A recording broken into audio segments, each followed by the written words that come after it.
Hal paling prestisius dari sebuah manufaktur mobil yang berorientasi pada performa adalah membuat mobil yang dapat memenangkan ajang balap paling bergengsi di dunia.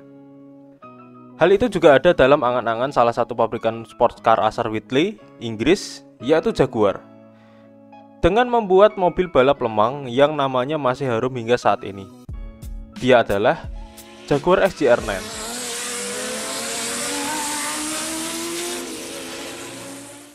Pada pertengahan tahun 80-an, Jaguar baru saja mengeluarkan sedan mewah terbaru mereka, yaitu Jaguar XJ40. Tapi, chairman Jaguar pada saat itu, Sir John Egan, berpikir kalau sebenarnya Jaguar bisa bikin mobil yang lebih memorable daripada XJ40. Maka, ia berinisiatif untuk membuat versi improvement dari Jaguar XJ40 untuk menggantikan XJS yang sudah usang sebagai rencana jangka panjang.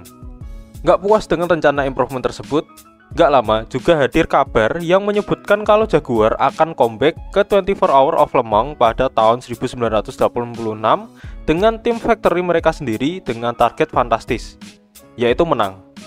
Berita itu cukup menarik karena banyak orang yang penasaran apakah taring Jaguar masih tajam setelah 31 tahun absen dari gelaran balap ketahanan paling prestisius di dunia itu.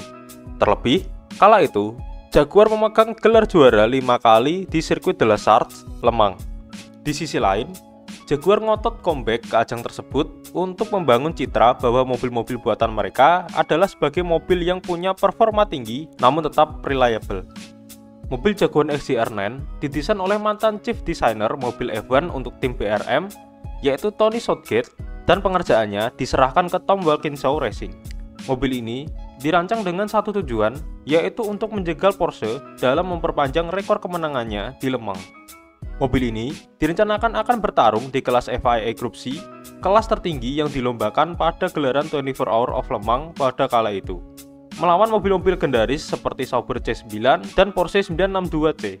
Untuk mengatasi lawan kelas berat tersebut, mobil ini disematkan dengan mesin V12 60 derajat SOHC berkapasitas 7 liter yang diambil dari basis mesin mobil Jaguar XJS. Walaupun basis mesinnya diambil dari mesin mobil produksi massal, tapi Jaguar menyematkan berbagai teknologi yang cukup canggih pada masanya, seperti sistem injeksi dari Zytec. Kemudian blok dan head mesin mobil ini dibuat menggunakan bahan aluminium. Dan walaupun mesin ini nggak pakai force induction seperti turbo maupun supercharger, tapi mobil ini secara ajaib dapat mengeluarkan tenaga hingga 750 horsepower di 7200 rpm dan torsi 828 Nm pada 5500 rpm yang disalurkan ke roda belakang. Dan untuk menangani mesin segila itu, dipasangkan gearbox 5 speed custom buatan TWR sendiri. Pindah ke bagian sasis, mobil ini udah pakai sasis monocoque dengan bahan campuran carbon fiber dan Kevlar yang sangat ringan. Sehingga secara keseluruhan, berat kering mobil ini hanya sekitar 880 kg. Mobil ini efektif dipakai balap pada tahun 1988 dan tahun 1989. Debut pertamanya adalah pada event 24 Hour of Daytona, yaitu sebuah event ketahanan yang kala itu diselenggarakan oleh International Motorsport Association atau IMSA. Pada gelaran yang dipayungi oleh IMSA, mobil ini juga pakai mesin V12 tapi dengan kubikasi 6 liter, bukan 7 liter seperti pada mobil balap versi Le Mans.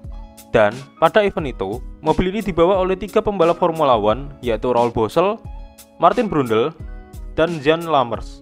Ditambah satu pembalap kawakan di dunia endurance racing, yaitu John Nielsen.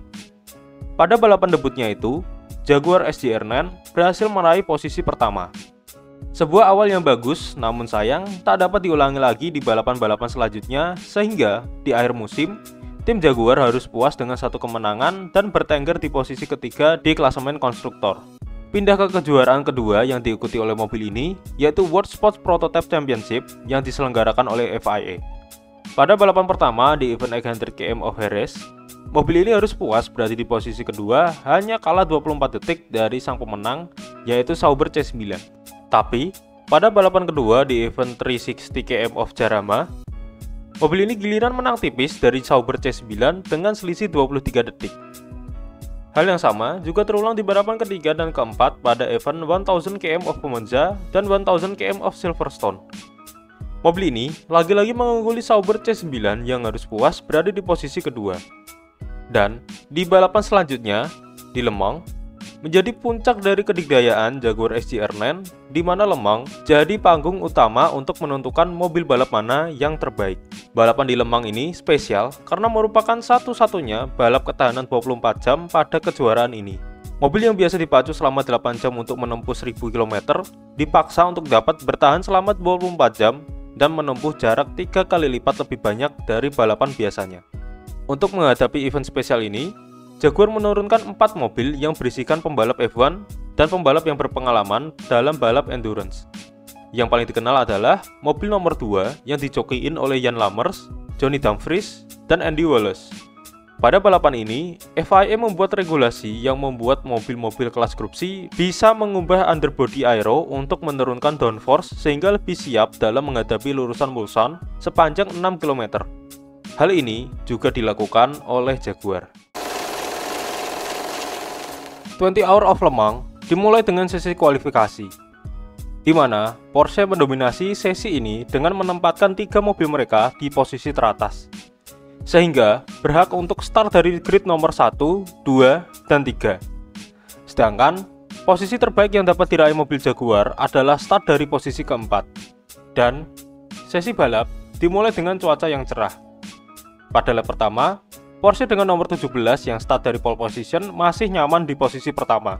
Sementara mobil Jaguar nomor 2 yang saat itu dibawa oleh Jan Lammers berusaha merangsak ke posisi kedua. Di lap-lap berikutnya, terjadi pertarungan sengit antara Porsche nomor 17, Jaguar nomor 2, dan Porsche nomor 19. Kemudian, di lap ke-6, Jan Lammers dengan Jaguar nomor 2-nya berhasil mengambil posisi pertama dan memimpin balapan. Tapi, pertarungan sengit masih terjadi di antara 3 mobil itu. Mereka saling berbalas serangan dan saling memperebutkan posisi pertama. 5 jam balapan berjalan, mobil Jaguar nomor 1 yang saat itu dibawa oleh John Nielsen melintir dan harus masuk ke gravel trap, yang kemudian mengharuskan ia untuk masuk ke pit stop untuk melakukan perbaikan sehingga ia tertinggal 2 lap dari sang pemimpin balapan. It goes higher than that as they get a bit further down the straight. 366 we've got. And that is quick by anybody's standard. Saat balapan berjalan 7 jam, mobil Jaguar nomor 2 berada di posisi kedua dan terus mengejar Porsche nomor 18 yang bertengger di posisi pertama. Pertarungan itu terjadi hingga malam hari. Namun, posisi itu tak bertahan lama karena pada dini harinya, Porsche nomor 18 harus masuk garasi lebih awal karena ada masalah mesin. Persaingan di baris depan menyisakan Jaguar nomor 2 dan Jaguar nomor 1. Namun, pada pagi harinya, mobil Jaguar nomor 1 yang saat itu dibawa oleh Martin Brundle dan John Nielsen harus masuk garasi lebih awal juga karena gasket mesinnya bermasalah. Karena kejadian itu, peta persaingan di baris depan berubah. Jaguar nomor 2 harus melawan Porsche nomor 17 dan nomor 8. Dan di persaingan pada seperempat balapan terakhir tak banyak berubah. Jaguar nomor 2 di posisi pertama, Porsche nomor 17 di posisi kedua, dan Porsche nomor 8 di posisi ketiga.